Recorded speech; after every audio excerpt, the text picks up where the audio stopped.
একজন প্রবাসী বলছিলেন যে আমাদের আর বইমেলায় যাওয়ার দরকার হয় না, আমরা অনলাইনেই সব বই অর্ডার দিই।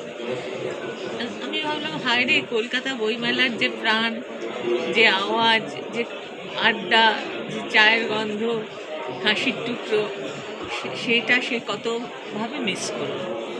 তো এই যে বইটি যখন দ্বিতীয় বোতাম খোলা, এটা সেই কলকাতা একটা মেজাজ আছে।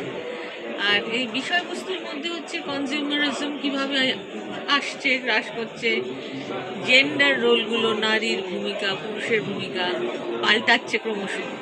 হ্যাঁ, প্রেম, কনজিউমারিজম নানান রকম ঢেউ তুলেছে।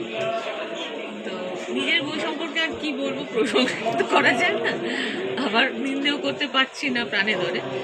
এটা তিনি পাঠক, যদি কোনো পাঠক জোটে, পাঠকেরই অভাব, এখন সবাই লিখছে পাঠক, যদি কোনো পাঠক পাই তাহলে তার মতামতটা শুনতে বেশি আগ্রহী হয়।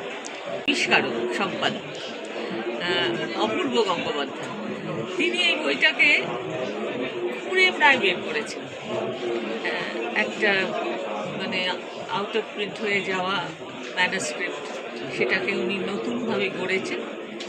কিছুটা তারই সৃষ্টি এই বই। তো আমি সুমিত্রা প্রকাশনী এবং অপূর্ব গঙ্গোপাধ্যায়ের কাছে ঋণী।